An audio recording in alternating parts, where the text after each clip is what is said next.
Hello, this is Michale Graves, and you're listening to Balls from Ellwood show. Hey now, cats, we're back again this week on the Balls from Ellwood show, and I'm very excited to tell you, sitting here with both XTina and I is one of our biggest idols growing up. We love him. He was from, you'll know him from Misfits fame. He used to be the ex-lead singer. He went on to do great solo stuff, and he continues to do such. Say hello to Michale Graves. Mr. Graves, would you like to say hi to the audience? Hello, everybody. XTina, why don't you start this interview? I'm going to let you go first. Okie dokie. So, yeah, I got to get a little closer here to the mic. We're going to get in a little close and snuggle up a bit. So, let's see here. Well, how do we even begin? So today we're at the Hard Rock in Pittsburgh, and Michael's here doing his solo tour, and it's going to be awesome. Pretty excited about that. What exactly, what kind of bands are you into these days? What are some of your favorite bands that are, I guess, current bands that you kind of listen to? Current bands? Like, I listen to the same stuff that you listened to 20 years ago? Yeah, That's yeah, you know, I'm brought to new music, if you will. I have young kids. I have a 9-year-old, a 6-year-old. 2 girls, and I have a 1-year-old boy, so he really doesn't listen. You know, He's not ready yet. Right. But my girls, you know, they like all the pop stuff, right? Whether it's Ed Sheeran or bands like or performers like that, right? Yeah. So I hear a lot of that when I'm hanging around, but I always say I'm a huge U2 fan. I love Megadeth. Yeah. I love Metallica. I know you love Typo. I love Typo Negative. I love Life of Agony, Marilyn Manson, the Ramones, Sex Pistols. You know, it runs the gamut. It was awesome. Yeah, I was a big Smashing Pumpkins fan. On and on. It's all over the place, yeah? Yeah. Okay, so what's the strangest music you might listen to? Like, what's your secret stuff you don't really want to tell anybody? I listen to, I love gospel and praise music. Oh, nice. Yeah, I do. That's awesome. That is awesome. That is. I love it too. I grew up in the church, and I mean, it's funny, man. People like to judge a book by its cover. And yeah. Like, you listen to, yeah. Well, where do you think rock and roll came from? That's right, no doubt. Well, let me ask you, man. Was your musical taste different as a kid than now, though? No. Exactly. No, the same. it really is exactly the same. Yeah, it's pretty much exactly the same. Okay, so, you know, obviously you're an amazing singer. Did you grow up in choir? And, like, were you, like, a musical theater nerd? Yes. Awesome. Yes and yes. I did the choir thing, and I was a theater nerd. And because especially my mom, you know, my parents recognized that I was an artist and I wanted to be an artist, and I was striving to be a musician to make my life as an entertainer, as an artist. And so every opportunity that they saw outside of, you know, elementary school and within, you know, school, they exposed me to and pushed me to take advantage of, and I did. But I really have to attribute my vocal capabilities, obviously, to natural talent that I was given. But I studied, I was a student of Don Lawrence in New York City. Don Lawrence is, you know, he's famous for working with Lady Gaga for the Super Bowl and taught her. And his pedigree is long and distinguished. He's worked with everybody. And I studied privately with Don for a lot of years. And he taught me technique, and care of my voice, and so I attribute my strength and what I can do as a vocalist to my teacher, Don Lawrence. That's awesome, man. Yeah, I too am a choir nerd, and you know, I get that. Like, people take for granted that your voice is actually an instrument, and you have to take care of it as well. You know? Right, and in a much more serious way, because your voice, you're dealing with the human body. It's not like, you know, a guitar you can tweak, you can redo the electronics, you can do all those things, but the human body is obviously a lot different. Yeah, you pull a vocal cord or two, you're screwed for a while. Sure, absolutely. Pull some, and for me, I pull something in my back, or if I'm it obviously it's all connected. You're in a place that's dusty, or you get a cold. There's a lot of parameters to deal with. Nice. You're a dude that's known primarily for the Misfits among doing your solo work. But I wanted to ask you, how do you feel your music has evolved since you left the Misfits? Can you tell us how? I think that it's evolved back to the natural musician that I am. The Misfits was very. There was a lot of rules that came with the Misfits songs. You take a song like American Psycho, for example, as compared to a song on a record that I just released called All the Troubles. And it was two very, very different characters in music and genre almost, where you have the Misfits is very aggressive metal and has a punk ethos to it, with the horror lyrics and using that sort of imagery to paint a picture and convey what you need to convey. So there were rules. That music was sort of in a box, and now as I've gotten away from that, and I've written more, and I've performed so much over the year since I left, which is almost 19 years now. It's crazy. It is. It's crazy. My music almost touches on country sometimes. So it runs the gamut, and so it's evolved to where I can express myself and write and create music without necessarily worrying about is my audience going to be freaked out by this. Back in the day, if I had released some of the stuff, it would have really gone hard up against the Misfits. And yeah, you were stuck in a stereotype for sure. Well, sure. And now you're more as well received, maybe. Yeah. Well, right, and then now that all of that music is there and it has that foundation, and it's been established, and I've established myself. There's more allowable space in the creative environment for me, and that's come with hard work and putting the body of music that I've put out there. Yeah, the reason I asked that is I do see that evolving, because I remember when you were in the Misfits, and then you did the album directly after that. What was that, Gotham Road? Yeah. Yeah. And then from that, and then you did your solo stuff, and all the way up to your newest stuff. I mean, there's always seems like you're constantly evolving and changing, and I think getting better, man. Like I really Thank enjoy you. Your stuff. It's the trust that the audience has. Even with the Misfits stuff, people listen to it and it touches them and it affects them. I see it everywhere, man. Like it's amazing. And so after, then you hear another Michale Graves song, and people say, all right, well that's a little bit different taste, but wow. I feel that it touches me, and after that happens a whole bunch of times exponentially, my audience says, I'm communicating with them. It doesn't, not that they don't care, but they don't judge style or genre. It's just being delivered in a different way, and that's why I love my audience and my fans so much, because again, you can have a song like Lost Skeleton, again, aggressive, almost metal, in your face, and then you have a song like I just performed New Song, which is very laid back. It's very beautiful, and it's just the stark opposite of a song like Lost Skeleton, and it affects people the same way, and they allow it to do so. That's awesome. Beautiful thing. That is awesome. And that's what, honestly, music is about. It's about emotion and coming together. And it kind of ties into my next question.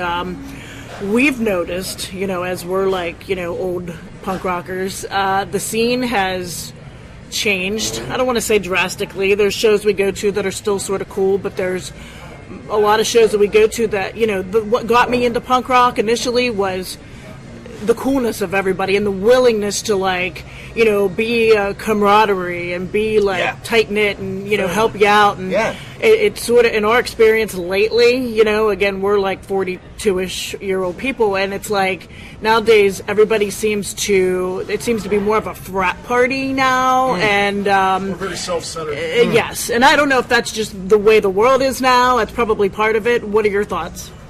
Well, I agree with you. I know that a lot of that is happening, and that's what makes Michale Graves what I'm doing, and what my team and the people around me, what makes it different. I put out a message of victory and hope and camaraderie, and you know, I'm like the island of misfit toys.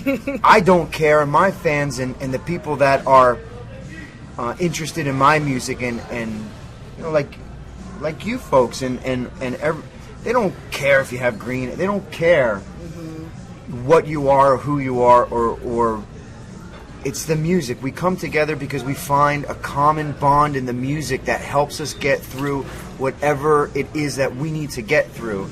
And we understand, I think, as a community, and as the leader of that community, that we all understand that we're all going through life and experiencing things, good and bad, individually. And then when we come together and we listen to the music, we find each other collectively. It's amazing, the stories that I hear from the fans. So yeah, I see a lot of that too, and I that's why I shine, and that's why I stand out from all of that, because everything that's coming out of my camp, my team, again, we put out message of victory, of positiveness, of coming together and celebrating and having a good time through music, and that lifts people. Absolutely. It really, really does. Absolutely. Let me ask you this, sir. Do you think musicians have a responsibility to have a social or political message in their music? Do you think that's necessary? I don't think it's necessary. There's different animals in this zoo, you know what I mean? There's different animals, and some guys just need to, they don't have that monkey on their back. You know what I mean? They don't feel that, they just don't add that in the equation of their artistry, and that's fine. I don't have any aversion to that. Me, on the other hand, I'm a different sort of animal. Maybe it's the Irish in me that needs to always be, you know, having that debate and need to participate in the larger debate, be it politics, history, society, pop culture. Because music is a power, it's an energy that's far beyond, I think, what a lot of people understand. I mean, you can go back thousands of years and you see ancient Chinese philosophers, and they talk about the power of music and how it can affect society in a good way, in a bad way, in profound ways, depending on the substance of it. And so for me, I use my platform, like I said, to put out that message of positivity and confidence and victory, etc. That's awesome. And I mean, you know, if we're going to be honest about things, we know that you are, you know, fairly conservative, and I appreciate that. I mean, I feel like it's so hard. Like, I've had friends tell me, you know, even years ago, like, I don't understand why you're the way you are when you're in that scene and you're into that punk scene. Right. Shouldn't you be? Well, I don't understand why you're the way you are. Like, but I don't understand why you're the way you are. Like, you know, I feel the way I feel about things, and that's just how it is. And whether you think it's right or wrong, but I feel like, you know, it's got to be really tough, you know, being a musician in this liberalish, you know, I guess, field. Or, you know, does it ever, like, get to you, or does anybody ever give you, like, a hard time? It's been affecting my career since 2003. It still does in some ways, much more so back in again, 2003 and moving forward. You know, the problem, one of the problems, is not that people disagree. That's good. That's the animating contest of ideas. That's what keeps things sharp and exciting. The problem is that we've gotten to a point where there's people that I don't like what you say, and so I'm gonna have it so that you don't have a voice, and so that you are banished from. You're put in this ghetto over here because you're not conforming to what we think is what's supposed to be. Punk rock it began as a libertarian movement. Mm-hmm. It was for the working class. It was a revolution against the common culture and the bourgeois. Whether it was in England, where they were still rebuilding from World War II, and their economy was in shambles and nobody was working. The welfare system was collapsing.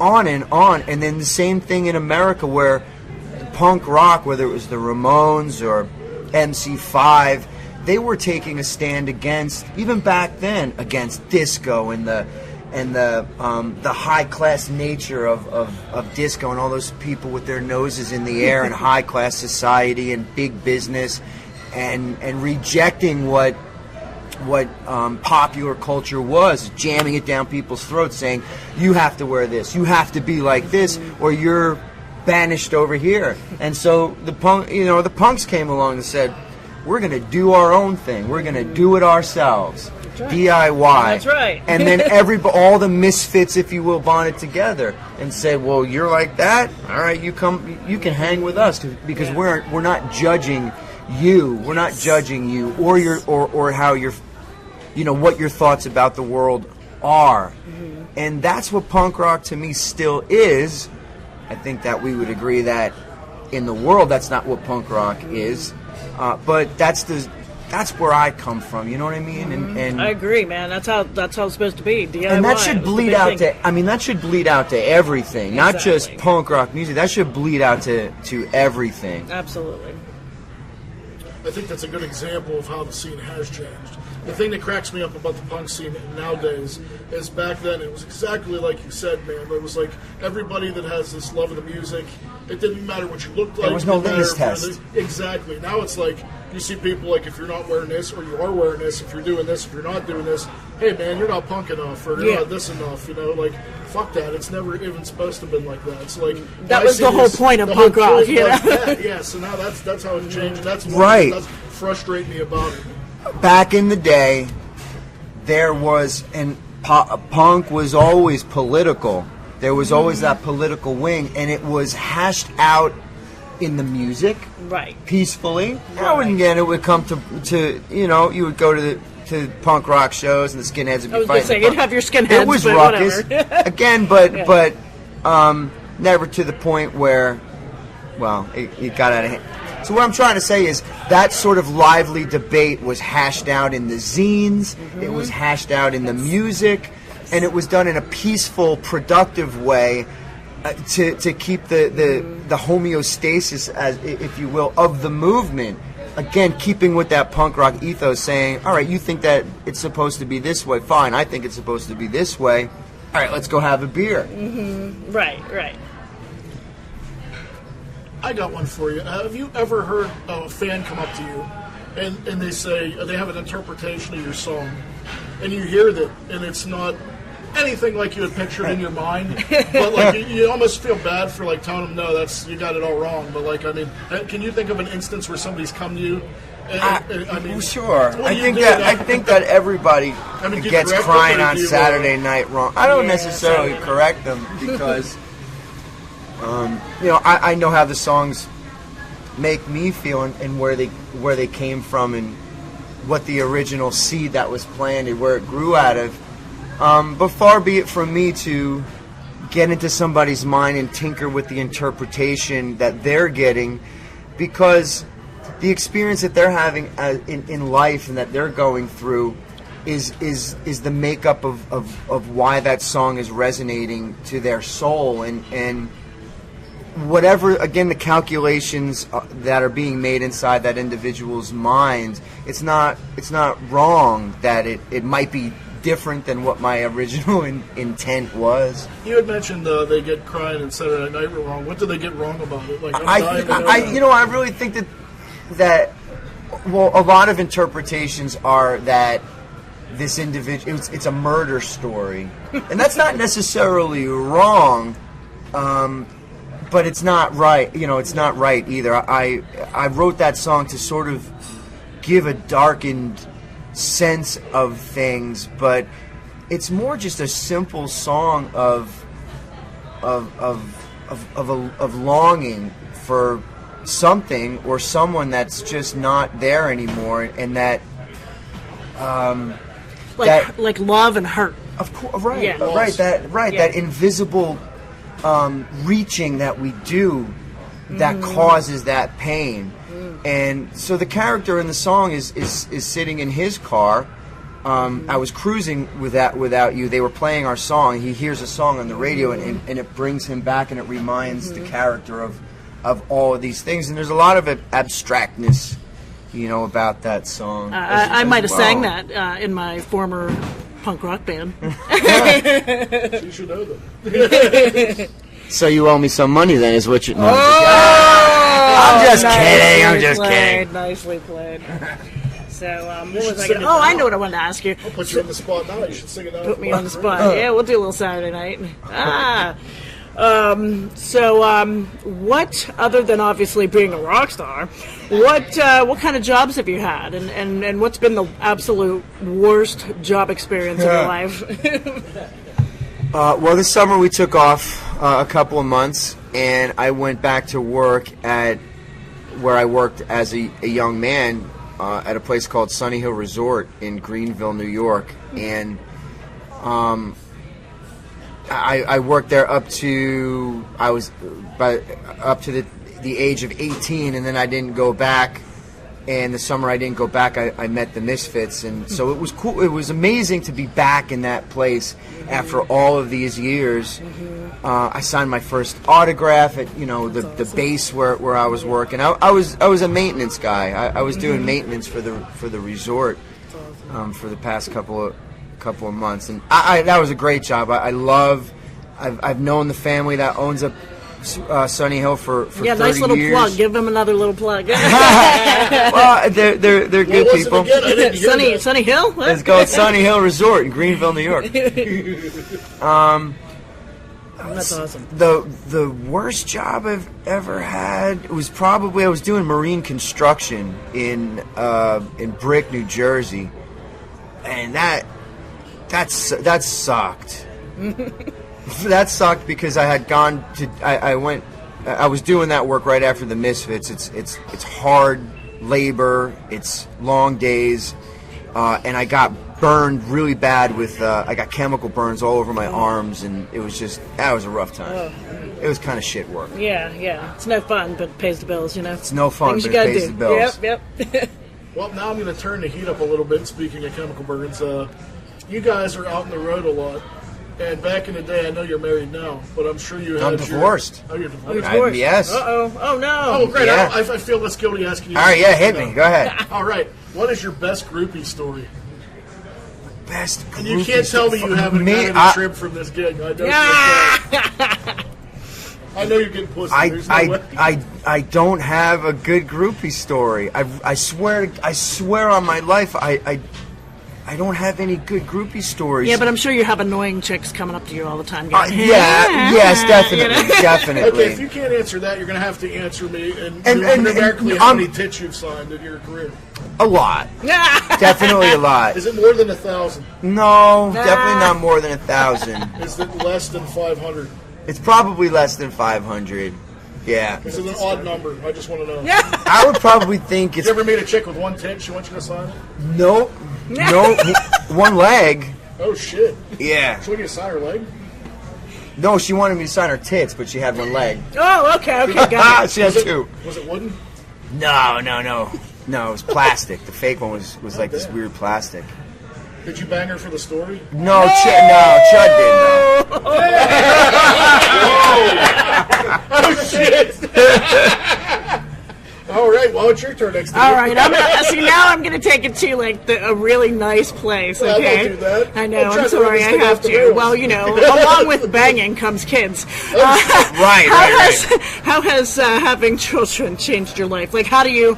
I mean, obviously, you know, as a parent, you know, you see life differently. And like, what would you say you noticed after becoming a parent that, like, I don't know, maybe you didn't notice about things in life before, or what maybe do you appreciate more? I definitely appreciate the time that I have for myself a lot more. My downtime that I do for me. Mm-hmm. You know, whether doing stuff that I enjoy is very, very important for me to remain effective. Right. And not murder everyone. Yes, I totally understand this. We totally understand this. Well, you know, you know, now that I have children, I've recognized that my job is to filter all of this information and make sense of the world and help keep my children on a path that they understand the world and what's important, and to make sure that I bolster and set principles within them and instill values that are going to make them productive citizens, you know, in the world, and make them good humans. And you know, it's tricky. Yeah, it really is. Right? Yeah, I mean, it's tricky because you have now we have technology against us. Right? In our day, when we were young, our parents would just say, "Go outside." Just, you know what I mean? They would just turn the TV off. There wasn't even, you know, even before VCRs, right? It was just turn the TV off, go outside, and lock. That's it. Go. But now there's a lot of different variables, and because of the nature of my life and what I do, it's a lot. It's tough. It's a different challenge. Yeah, I get a lot of, Balls will tell me, you know, hey, look, you got to tell her this because she's not going to be a shitty human if I have anything to do about it. Right. I care about her and I love her. I'm not going to let her grow up being an asshole. Yeah, exactly. No, right. Yeah. So, you know, it's a tough battle these days. It is hard. Aren't you glad we didn't have social media when we were growing up? And as well as the different things in society that the pressures that parents have of whether it's disciplining your child or whatever, right? I mean, they say certain things in school and that causes alarms to go off, and everybody's offended by everything, and everything's child abuse nowadays. You know? That's the truth, man. I do believe like everything is so politically correct now that it's disgusting. Like, it's dangerous. It is very dangerous. We need people that are edgy, and we need people that aren't afraid to speak their mind. And we're living in a society now where comedians lose careers for telling jokes. You know, people lose careers for giving an opinion.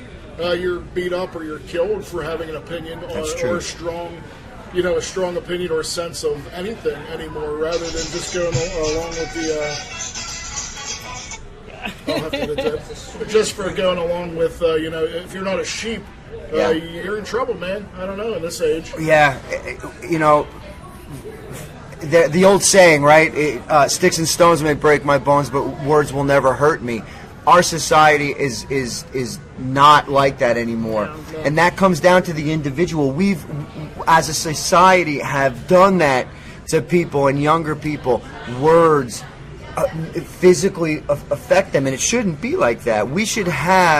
People should have, young people, old people should have the wherewithal to again be able to combat things that they don't like, ideas with other ideas, and also be able to say, all right, I don't like that. That's something that I don't agree with, or whatever, and be able to walk away. And you're right, people are offended to the point now where violence is taking place to stop other people's ideas and speech, and it's a bad it's thing. Like barbaric. It's we've become barbarians. It's a slippery slope. Let's see here. I think I have just like maybe one more question here on my list.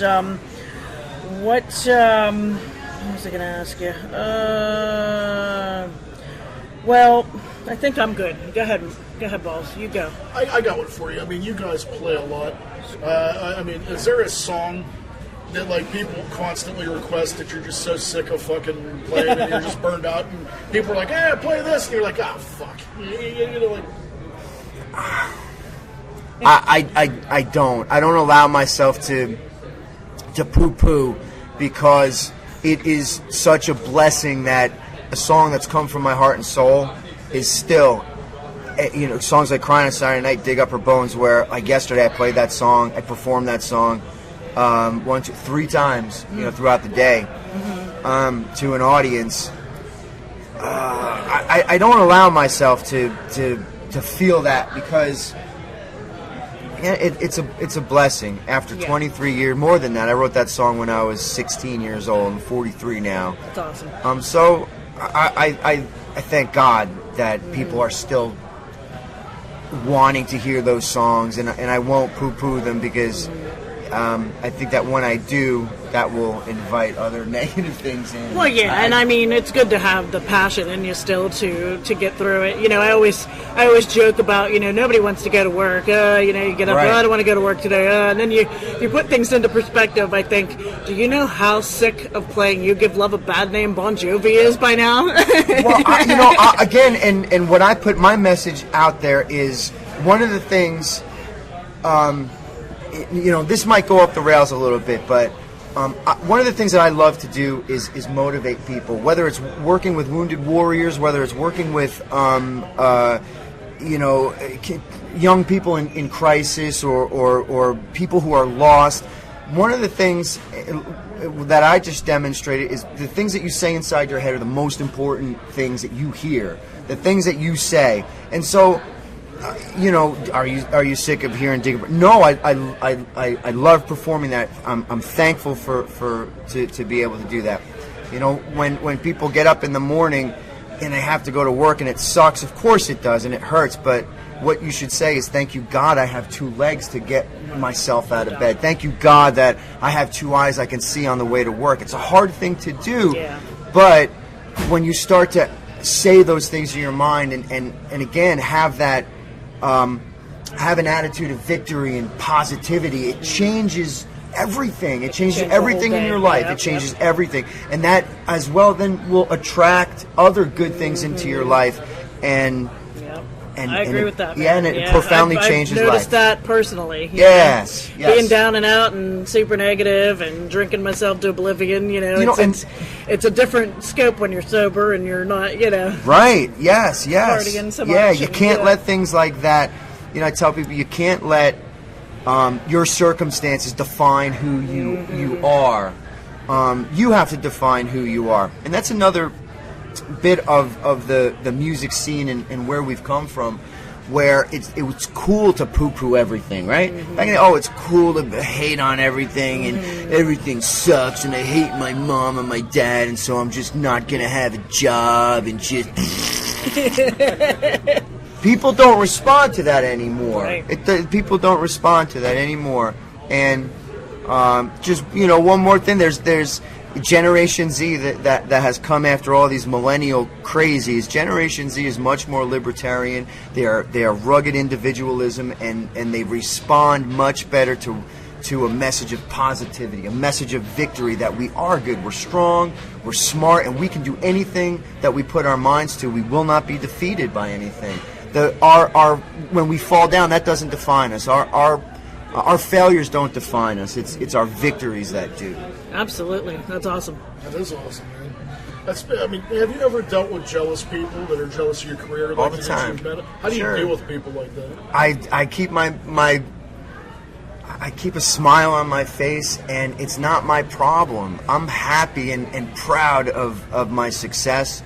The people around me are not like that. We're all striving for what we believe our destiny is, and people come along that are jealous or poo-poo us. That's their problem. That's their problem. Have you lost any like significant friendships over your career? Sure. Yeah. Many more. If we started talking about them, I'd probably break down in tears. There's a long line of people. Yes. I feel like people misinterpret things, because I'm sure, you know, you get busy and you're doing your thing, and then they probably think, oh, now he thinks he's too good for us, and you know. Well, yeah, sure. Maybe he's too good for us, and why can't I be on the same level? Right. And and on and on. And it's all about, being in the right place at the right time, and if it's not meant to be for you, it's not meant to be, Sure, and hard everybody's work path is different. Yeah. Right, hard work and attitude and longevity and absolutely. yeah. What's the craziest thing you've ever seen in the audience while you guys are performing? Oh, nice. I've seen some crazy shit. Whoa! I saw that we did Amnesia Rock Fest, and it was. Come on up. Get on in here. Who are you? Tell me who you are. I'm Loki. I'm Michael's guitar player. How you doing? Yeah. Yeah, we did Amnesia Rock Fest in 2015 Yes. in Canada, Montreal. And yeah, we were playing. It was about good 15,000 strong out in the crowd, and there was just a guy in a wheelchair. A guy in a wheelchair crowd surfing, people. You hear this? In a wheelchair, they were crowd surfing him, and he loved every minute of it. That's amazing. That's fucking awesome. That's phenomenal. Honey, if I'm ever in a wheelchair, send me to the show. Surfing wheelchair. Awesome. I got another. Oh, good. But I got one. I'm gonna ask the dreaded question. I don't know. It's probably What's not the that dreaded dreaded. What's the question? dreaded What is question? the dreaded question? I don't know if I want to answer. The dreaded question is will you marry me? Ah! I'm sure it's not that. Yeah, well, that was 20 years ago. I might have asked you that. I hear you. 20 minutes ago, she Yeah. No, how do you feel about the old Misfits there reuniting with that old singer of theirs? What's his name? I think that it's great. What's his name? What's his name? I think that it's great that those guys have gotten over whatever they needed to get over. I think it's great. I really do. I think that it's great because the fans, the way that something like that affects the fans is what makes it good and important. Because at the end of the day, it's much less about us individuals, whether it's Jerry, Doyle, Glenn, and much more so good for the fans to see that and to have the opportunity to experience it and to look forward to that sort of thing. It's great. I applaud those guys. We actually flew to LA and we went to the Forum show. It was pretty good, but it was interesting. It doesn't look like they really kind of buried too much. We're not so sure they like Jerry's each on other. one side of the stage. Glenn's on maybe like near the parking lot on the other side of the stage. Right. It was interesting. And then to they say the would least. disappear. Like I could tell that they were bickering the whole time, and that they would disappear behind the thing every once in a while. And it was Just like the old days. Yeah. You know what I mean? Like a lot of the young kids are like, oh man, they stopped for like a minute between every song. That's what they always did. Yeah. Back in the day, that's what they always did. It wasn't song after song after song after song until the new days, until I came along and we were reflecting what the Ramones would do. And the Ramones would give you that Blitzkrieg style of just bam, bam, bam, bam. Yeah. But back in the 80s, that's what the Misfits would do. They would stop and there would be a fight over here, or this would happen, and then they would go. I was gonna yell, "Play Dig Up Her Bones," but I want Danzig to jump in the audience and kick the shit out of me. Nah. He ain't gonna jump in the audience. One of his security guys might, but Yeah, he did get knocked out by the Cottonmouth Kings, dude. I believe. So. That was a setup. That was definitely. Is it Glenn? Yeah, Glenn is super talented. I mean, you look at his body of music, and now as he's moving into and focusing more on films and the comic books and the visuals, he's going to be a force to reckon with I just as heard we he got move paid forward. X amount of dollars to interpret one of his graphic novels. I think that's going to be pretty cool. I think Glenn is genius, absolutely. Glenn is genius, and I see that he's making this transition from the music world now more into film, and I think it's really exciting. Something just popped into my head. Did you ever meet him?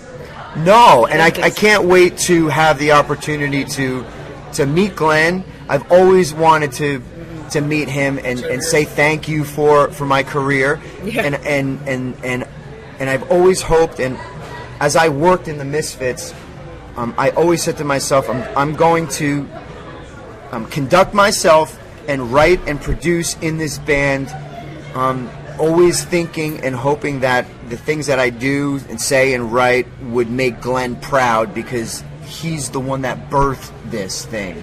Exactly. I don't know if that's true, but that's always been my hope. Awesome. That's mighty big of you. What's the strangest thing a fan's ever requested of you? Yeah.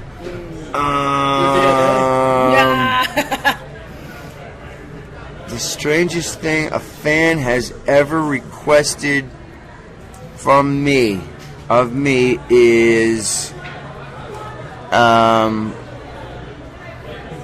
don't know. A fingernail. No. A ball hair? No. Man, I'm not good with questions like this. Yeah. I'm We like really to mix not. it up. I don't want to say I'm not an interesting person, but I don't know. Some earwax, maybe. You know.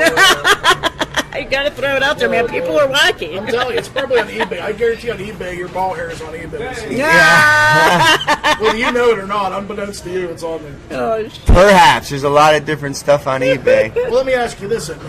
What's the best gift anybody's ever given you? I have this cross that I wear around my neck, and there was a gig in South America. It's this. It's this.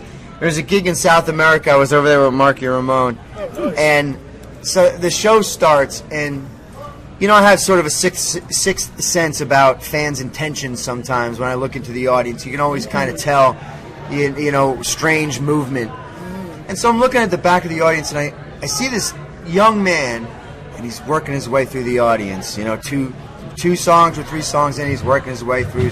Finally, he after, you know, it was a very ruckus show. He gets to right where the barrier is, and he's got this chain in his hand, and he's holding it up to me. And you know, and so I grabbed it. But just watching this kid's sole mission was to get me this necklace and to give me this cross. He gave it to me, and then he just sunk back into the audience, and Aww. that's all he wanted. I don't know if he left or, yeah, Well, it was hopefully amazing. he listens to the Balls from Ellwood show, and he can hear how much you appreciate it. And I hope he understands our English. I know he does. All right, this is going to be a tough one, man. I mean, if you want to name names, you can, but if you want to be a nice dude, you get off, you can. But I want to know, in your opinion, who do you think is the biggest asshole in the music industry? Wow, the biggest asshole in the probably like Axl Rose. Oh yeah, I've heard that. Yeah, that doesn't. You know what I surprise mean? me. Yeah, that's a good answer. Yeah. Yeah. Have you met him or encountered him? I guess I should say. No. No. I've never encountered Axl. But you've I've heard worked stories. with people that have. I have worked with Yeah. people that have had direct contact with Axl, and he was difficult. But again, you have that man's personality, just like what you find all across in entertainment. These huge personalities with lots and lots of money, and it's like playing with a stick of dynamite. Too much ego. Sure. That's certainly. Do you think he may be angry because he has a tiny penis? That certainly might be it. I don't know. He definitely has. And I get angry a lot. Well, too. he has a lot of opportunity to work out that little penis with the women that he gets. Fucking A. Let me ask you this: in your opinion, do you believe at this point technology has become an asset or a detriment to the music industry? I think it's an asset. Okay. Well, I mean, to the music industry, itself. I mean, if you're talking about, you know, like the top, the top 6 or the top 3, in a lot of ways, it's a negative thing.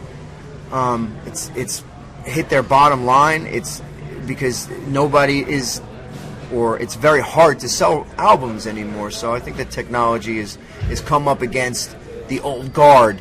But for guys like me and creatives, it's a good thing. Yeah, it's bad for the man in the suit, but it's good for the That's right. talent. And that's Right. actually the way it should be. Right. So And there's a long way to go with copyright and royalty distribution, and but yeah, detriment to them, positive thing for us. awesome. Can you name a band that you guys haven't played with yet that you would like to? This year, I want to play with Life of Agony really, really bad. Again, I would love to play with Megadeth again. I would love to go out with those guys. Who else? I don't know. Those two bands at least. All right. Have you ever had a paranormal experience? Sure, a bunch of them. Ooh. That's what I like to hear, man. I love when people tell me that shit. I live in an old house that was built in the 1800s. Like, the house was built in about 1860 something. Like I said, in Preston Hollow, New York, and I've lived in the house for 3 years now. Every now and again, in my loft, and there's been a death in the house. Somebody died in the house. Every now and again, up in my loft, stuff flies. You hear stuff fly off the shelf. Every now and again. So it's a poltergeist. Yeah, I guess it's happened a couple of times. And when I first moved in, I was rehabbing the property. It was about 20 acres of property. It's got old barns. It was an old sheep farm, and there was a dairy barn across the street from it. And people that were passing by, they were like gypsies that were passing by in the 1800s, planted an apple orchard that I was working to rehab. And one day I was out there working, and out of the corner of my eye, I seen, and behind me is all state land, right? And out of the corner of my eye, I see a young lady, and I live by myself. I see a young lady in like a bonnet and a long dress walking this way towards me. And I turn, and I see her plain as day. And then I took my, I had sunglasses on because I was using a chainsaw and stuff. I took my glasses off to look, and she was gone. I saw her plain as day. Plain as day. Holy shit. That's crazy. That's crazy. Yeah. Hey, there's a website, I forget what it's called, but you can check to see if your house is haunted. It'll tell you. I forget what it's called, but it's like something stupid like Is my house haunted, or find my something like that. It's very right. I only have a couple more left for you, man, so I'm going to wrap us up. But I was wanted to just know, about to come over here and say we got to wrap this up soon. Yeah.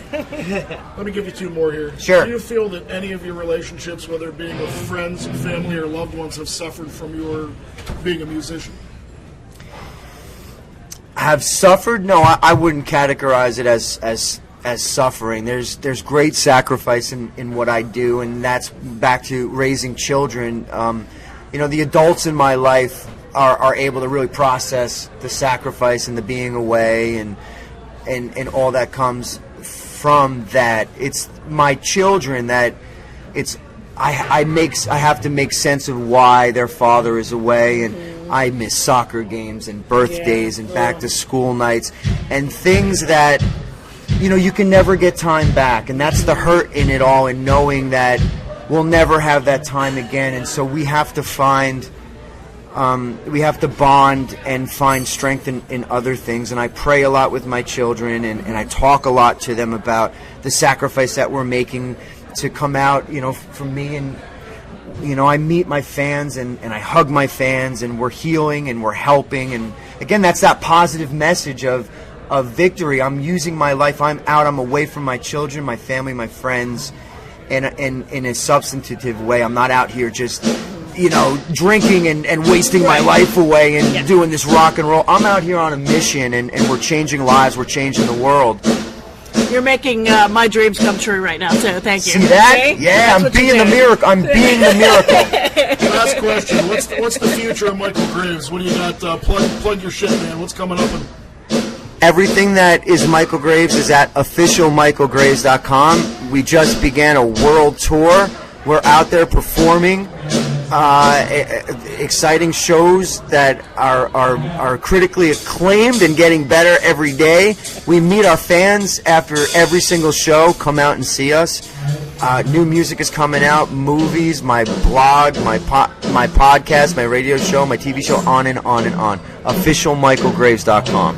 Awesome. Thank you so much. Thank you so much for doing this with us, Michale Graves. I quite appreciate it. Peace and love, sir. Bye-bye, everyone. And we're back, cats, and all I could say is what a great show that was. We had a great time at the Michale Graves show. Thanks again to him and all his crew. They were super awesome. Later on in the show, I'm actually going to play you some bootlegs that I actually got from the show. But right now, I'm going to give you what you've been waiting for. You know her. You love her. You've been waiting for this depravity. It is XTinas Depravity Corner. XTina, give it up. What do you have for us this week, XTina?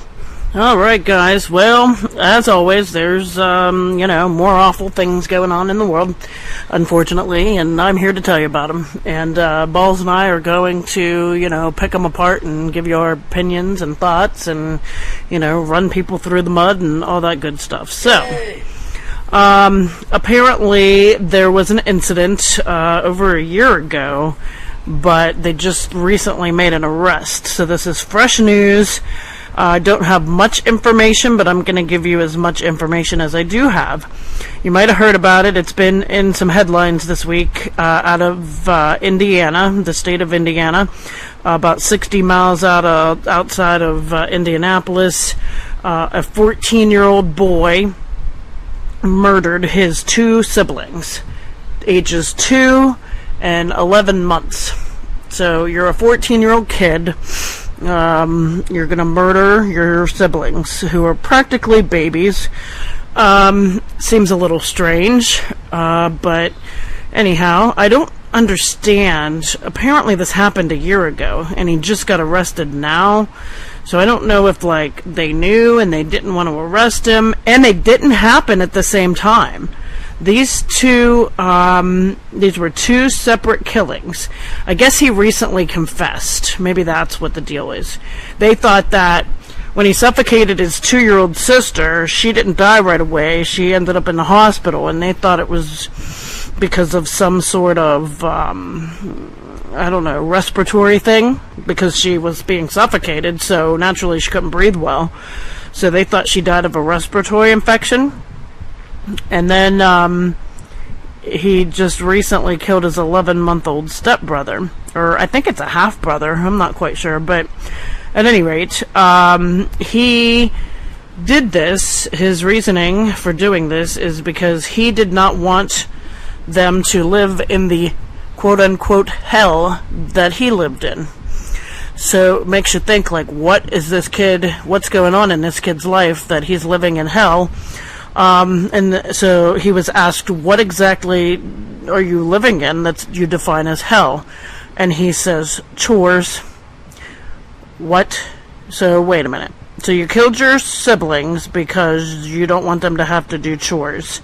But as the plot thickens, I read that he said to the cops, have you read my list of chores? Apparently, the rumor is that the mother's never around, his real dad's in prison, and his stepdad doesn't want anything to do with these kids, so they leave this 14-year-old to take care of them all the time. And someone else made a comment on the news feed that perhaps chores could be for something to do with his stepfather abusing him. He did say that his stepdad had beat him in the past, so we don't know exactly what that all entailed. The mother has come out and made a statement that she feels that her son did it under threat, that he is not a monster, that his stepfather, threatened to kill him and his mother if he didn't do this. So there's that theory. Of course, that's what the mother's thinking. So I don't really know what the true story is here. Nobody really does. So this, here we have a 14-year-old boy who's basically raising two babies, can't be his own self, can't be a kid. He's got a dad in jail, a stepdad potentially beating, abusing, maybe sexually abusing him. We don't really know. That's all to come out yet. But he goes and kills these two babies, and he actually said, and I should quote this, because he said something about, I had a talk with God. He told the police this. I had a talk with God, and I told him to please forgive me for what I'm about to do. but I don't want them to go through what I'm going through. And he said, I can't talk about it much because I told God I wouldn't tell anybody. I mean, so this sort of sounds like a kid who is, wanting to be a certain way, but is given a shitty upbringing and can't. But then there's another twist, which, just when I start feeling bad for this kid and thinking, well, okay, maybe he's doing it because he was abused, or maybe the stepfather did force him to do this. Prior to the first sibling he killed, somebody reported that and I can't even spit these words out without wanting to actually stab this kid's eyes out. So this tells me all I need to know about the nature of this child, this boy. He once grabbed a kitten and squeezed it so hard that its insides came out and killed it. So right there, that is the making of every serial killer in the world, and that pretty much tells me everything I need to know. So now the question is, do we believe that this kid is a serial killer, or potentially can be a serial killer? Do we believe that he was forced to do this? Do we believe he was abused, or is he just going to use that as an excuse?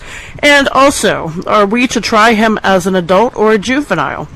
We have so many questions. I don't know. I mean, for me, when this would have happened, he was 13, and you definitely know at that age what's right and wrong.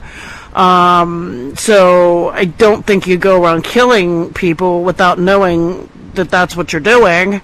But at the same time, if his story is true and he was truly doing it to quote unquote save them from the life of hell, I mean, I sort of have some empathy with that, but then you throw in that kitten thing and I'm just kind of done. So what are your thoughts, Balls? Oh boy, do I have plenty. I think I have a pretty good bullshit detector. This is my take on the whole thing. First off, I'm going to answer your question. I think we try this little fucker as an adult, because here's my take. I don't foresee somebody that is abused or made to do a certain thing. I see a little fuckface that is a lazy little cunt, and he was upset and pissed off that somebody either disciplined him or made him do shit that he doesn't want to do, because he's probably a lazy little douchebag. And his mom sounds like she's a fucking whore running around from cock to cock. So, really, I mean, if I only feel bad for one thing, I feel bad for there's no parental supervision. Mm-hmm. But here's the thing. At 14 in this advanced society, you know fucking right from wrong by now. I mean, just from media society, you're watching TV, you're watching this, you pick things up. You're not a fucking idiot. I'm sure this kid's not stupid. I mean, if you can premeditate killing your siblings, then you're smart enough to know that it's definitely bad. And so, I mean, I don't buy any of that shit. I see a lazy little dickhead, and they made him probably go out and cut the grass and do a bunch of shit he didn't want to do. And that, he's already angry if he's out killing cats and whatnot, and he has no way to deal or instrument his anger. So now, that sets him off. So it's like, you know what? At 14, I mean, you're playing fucking Grand Theft Auto and all this other bullshit. And you know right from wrong. Just from video games and media and television and movies. You know fantasy from reality at 14. It's such an advanced society. I think people at 5, 6 years old know fucking good from bad. So I say we hook him up, we fry the little fucker, and then I can make s'mores over top of his corpse, because that's pretty much how I feel. I don't buy this bullshit of I have sympathy because of this and that shit. Man, you know what? I had my ass worked off growing up from when I was probably fucking 5 years old on. And I thank everybody that did it, because it made me who I am today. It made me the character I am. I have character. A little hard work's never killed any of these little cocksuckers. It builds character. So I don't feel bad at all. So, I say we hook a fucking car battery up to his nuts and we fry him, and maybe we could cut his head off and I'll piss down the fucking tube. I don't have any sort of fucking sympathy at all. Ouch, babe. That's a little rough. No, but, no. I feel. I mean, assuming that he's how about the two totally how about guilty, the right. two babies that don't get to live a life because he's a lazy little fuckface? Right. So I mean, that's my take. Man. Right, I mean, right. You could, Yeah, I mean, like I said, you had me until the kitten, and now I'm like, well, that's how every horror or every serial killer you hear about starts. So. That's everything you needed to hear. That's that everything tells you you need the to caliber know. of the Yeah. person.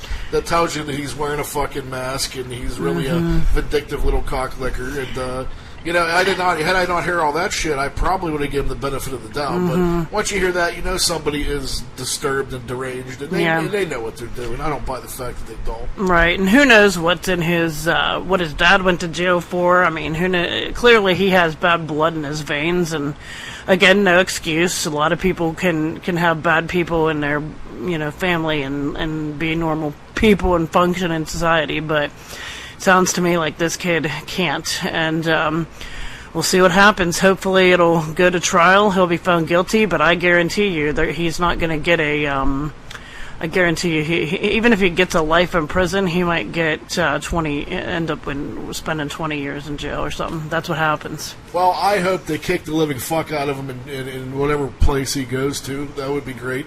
Other than that, I mean, I hope he has a lot of time to think about the shitty shit he did as he's wasting our tax dollars. Yeah. I say, get out the marshmallows. Let's fry this little fucker. All right, well, I'll keep you updated on that if anything new comes out, because this is sort of a new and developing story here. So if anything else comes out about it, I will let y'all know. Other than that, that is it for Depravity Corner today.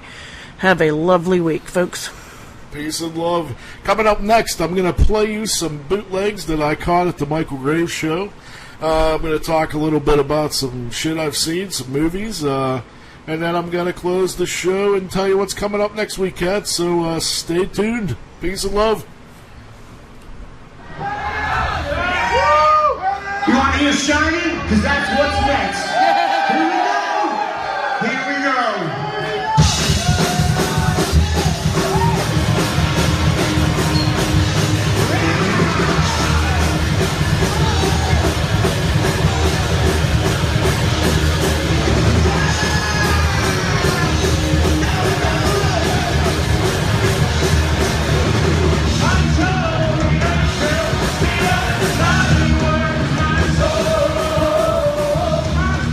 Be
What up, back cats? In case you wasn't sure, I just left you with a couple bootlegs from the Michale Graves show. First, he did The Shining.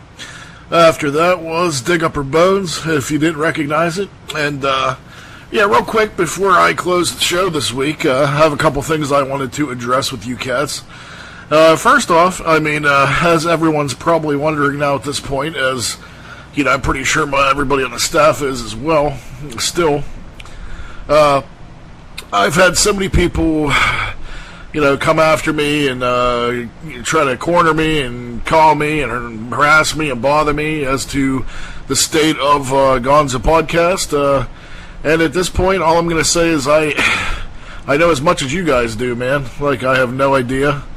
I don't know what if it's a temporary thing or it's coming back or, you know, our leader was, you know, kidnapped by midget pirates, space aliens, it's the riddle of the Sphinx. I have no idea. I know as much as the listening audience. So, but that being said, as they say, the show must go on.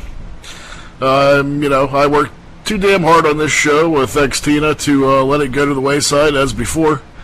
So it's going to continue to come to you cats pretty regularly. I'm always going to, as before, I'm going to try to have a new show out to you every Sunday night. It might not be at 7 o'clock, but it'll definitely be sometime Sunday evening. So you can look forward to that. I'm going to have I have great guests lined up for you cats. I'd still highly recommend tuning in. In the future here, I have, you know, I have the guy that played Art the Clown from Terrifier. Just to name a few, I still have Dana De Lorenzo slated to appear at some point from Ash vs. Evil Dead. I have, you know, Doyle in November from the Misfits coming up as well. I have Cooley Ranks from the band The Toasters, and the Pilfers. He went off to do the solo Pilfers band, and they're incredibly excellent too. I'll be interviewing him here very shortly. I have my Pie Tasters interview gonna be airing here soon. I have Dr. Frank from the Mr. T Experience coming up. I have just a plethora of them. Great guests coming up, cats. I have a really, really big one that I don't want to announce yet. And I'm super, super excited for. And you're going to have to wait, you know, probably another month or two until I can announce it. But I think you cats will be super duper happy to tune in to hear this dude. So, other than that, I will tell you, we did go, in fact, I did go, in fact, to the theater to see The Nun today. You know, we kind of all been sick all weekend, and, you know, we just were like, you know, fuck it, let's just go. There's no sense I could sit here or I could sit there, so we decided to go see The Nun, and I have to tell you, I, in all honesty, thought I'm a fan of the Conjuring films. I like the Conjuring universe. I wasn't so much down with the first Annabelle. I thought it was kind of cheesy. As for the other one, I didn't see it in its entirety, but I heard it's better. But I do love, in fact, Conjuring 1 and 2. I think they're very, very good horror films. I read the book of, you know, early, 10 years previous, so the Warrens. I always thought it was pretty interesting. They were interesting, you know, people.